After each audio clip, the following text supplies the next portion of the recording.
The island of Sodor is surrounded by beautiful blue sea. It has fields of green and sandy yellow beaches. There are rivers, streams, and lots of trees where the birds sing. There are windmills and a coal mine, and docks where visitors to the island arrive. Welcome to the island of Sodor.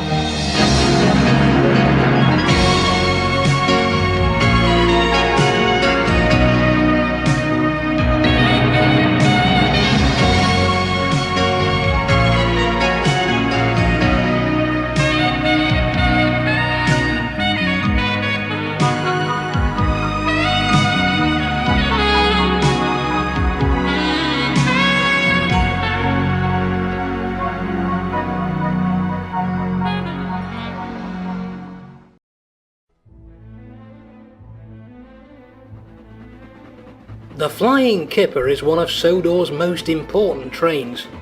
Every few days, early in the morning, it is loaded with fresh fish from the mainland.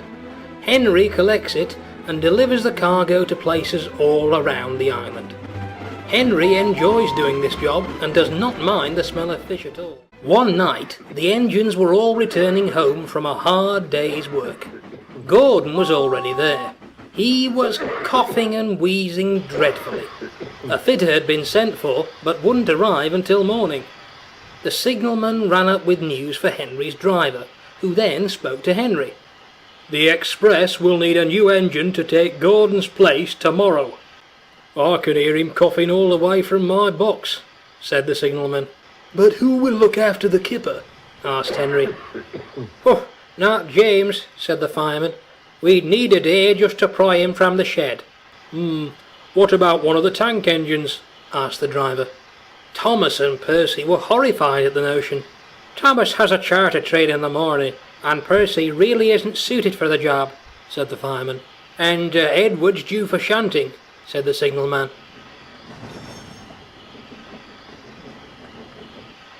"Excuse me, can I volunteer?" It was Toby.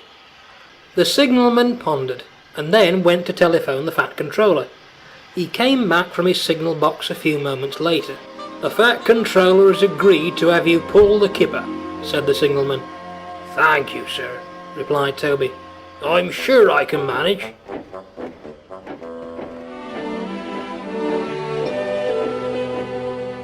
Gordon's incessant coughing kept the engines awake all night.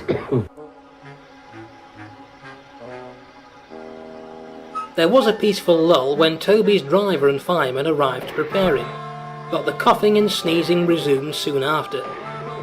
Toby steamed sleepily into the harbour. The aroma of fish was everywhere, and to Toby anything and everything seemed to be dripping and leaking. "Phew!" he sniffed. "I never knew the smell would be that strong." He backed down onto the line of rusty Kipper vans. Through many years near the sea, the vans had fallen victim to wood rot and the metal had corroded. This made the van doors hard to close. Even the couplings felt damp. Toby closed his eyes and waited until the last of the fish vans were loaded. Then everything seemed to happen all at once. The workmen struggled to shut the last door, but with one great bang they forced it closed. This woke Toby up. He saw the guard's green lamp and started off quickly with a lurch.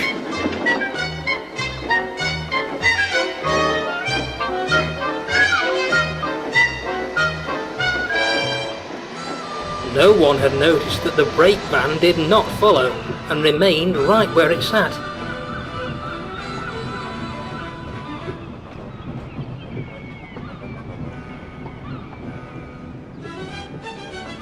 The sun had only just reached the horizon as they made their way. The morning air was still icy cold, and Toby was glad he had a good fire to keep him warm. Toby trundled over the bridge and out onto the open line.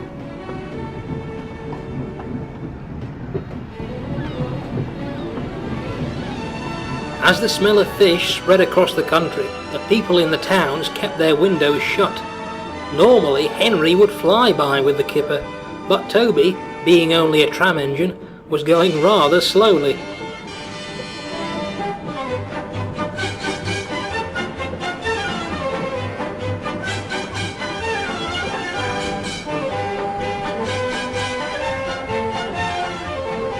Toby stopped at all the stations delivering crates of fish for lorries to take to market.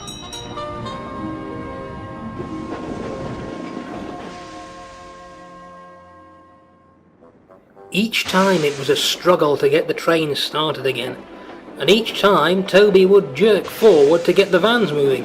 Luckily, with the inertia he found he could easily get going. After he had visited several stations, he was surprised to find out that only one truck was empty.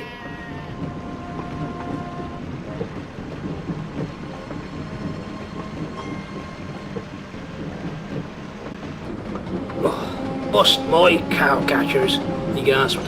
"I never would have thought that pulling the Flying Kipper was such hard work."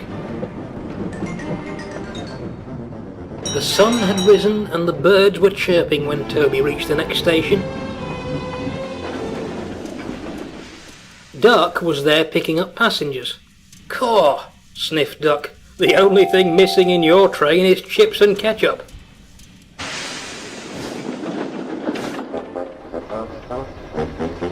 Toby took no notice. He jerked forward yet again to get the train moving.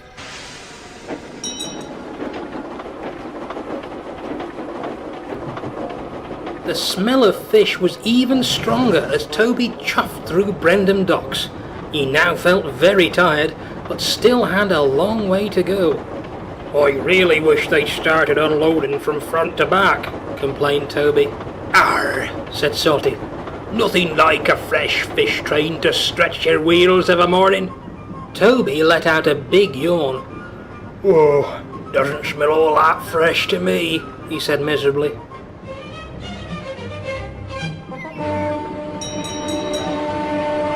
Toby puffed along the coastal track.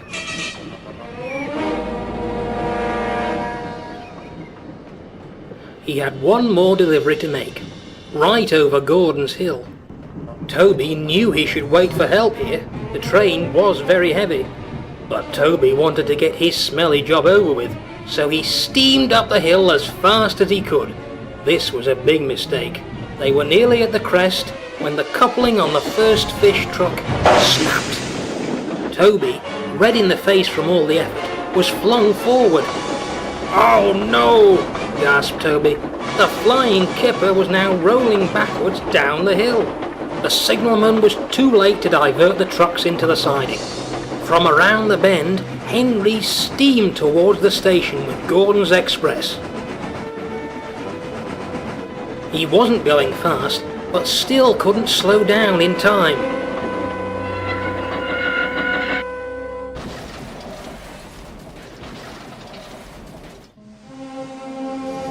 No one was hurt, but Henry's front wheels were derailed by the impact of the trucks. The crates of fish had been in the frontmost vans, which hadn't derailed, but the strong smell of fish still hung in the air. Some of the empty trucks were in pieces all around Henry. Toby sadly surveyed the clean-up. He sighed. "Well, Henry," he said, "you missed the Flying Kipper. It looks as though it missed you too." Henry groaned. "Ooh. I have to give you credit though," continued Toby. "Pulling the Flying Kipper isn't as easy as I thought it would be." To avoid delays, another engine was called to take the express to the next station. Workmen hurriedly cleared the line. Once it had gone, the rest of the mess was cleaned up, and Henry was put back on the rails. Edward took what was left of the Flying Kipper on to the last station. The fat controller came to the shed that evening and spoke to Toby. "Toby, in spite of the morning's mishaps, I am proud of you for taking the train for Henry. This wasn't your fault. The metal on the truck's couplings was corroded and has needed replacing for some time. I'm only grateful this wasn't a serious accident. Gordon will be back pulling the express tomorrow, so Henry can pull the Kipper next time." Toby smiled, as did Henry.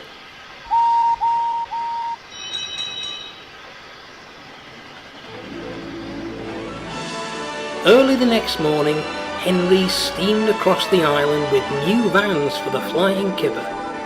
All of the fish was delivered to the stations, and Henry made excellent timing. While Toby was sleeping, Henry had shunted him over to the harbour shed for a fishy wake-up call. Henry's own way of saying thank you for taking the Flying Kipper.